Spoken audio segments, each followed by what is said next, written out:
गोपाल जी बगड़िया लालास, आप हमारे बीच में पहुंचे, आपका बहुत बहुत स्वागत और अभिनंदन। अगले वक्ता के उद्बोधन के रूप में मेरा निवेदन रहेगा,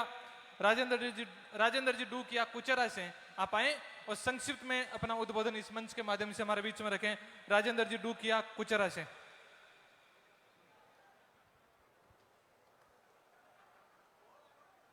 बोलिए वीर तेजाजी महाराज की।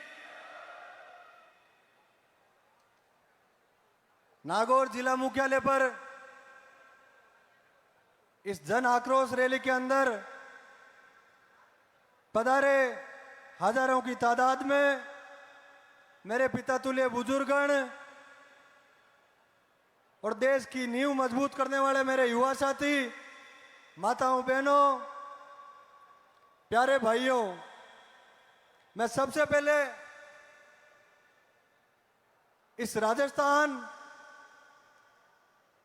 कि 36 कौम का बारंबार धन्यवाद करना चाहूंगा कि क्या किसान के बेटे को मजबूत करने के लिए इस व्यवस्था परिवर्तन की लड़ाई के अंदर अपनी विशेष भूमिका निभाने के लिए गांव-गांव, घर-घर रैली नहीं करवा के सोशल मीडिया के एक छोटे से आह्वान पर आप लाखों लाखों की तादाद में इकट्ठे होकर ये संदेश इस राजस्थान की सरकार को देते हो कि हनुमान बेनीवाल से आप भिड़ तो रहे हो, हनुमान बेनीवाल के चक्कर में कहीं आप पूरे नहीं हो जाओ और आपको पता भी नहीं चले कि कहां से आए और कहां चले गए। आपने देखा होगा जब ऐसा ही भर्ती की ये जो धरना चल रहा है पिछले 78-80 दिन से, एक दिन लोगों ने चैलेंज कर दिया कि हनुमान जी बेनीवाल के पास में सामान नहीं है, भीड़ इकट्ठी नहीं कर सकते, तो हनुमान जी बेनीवाल ने सोशल मीडिया से एक ही आह्वान किया जिससे राजस्थान के जवान और किसान ने यह बता दिया कि नागौर से लेकर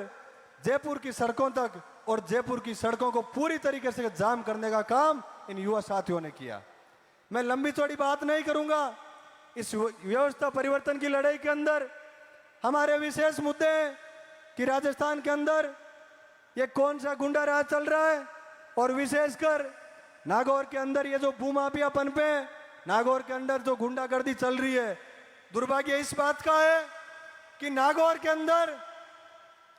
आम आदमी गुंडागर्दी करे वो तो मानने में आता है, लेकिन जब पुलिस के अंदर बैठे कुछ अधिकारी पुलिस की वर्दी के आड़ के अंदर जो गुंडागर्दी करते हैं, इससे बड़ा दुर्भाग्य भाइयों मेरे हिसाब से इस नागौर जिले का होना नहीं है। साथियों,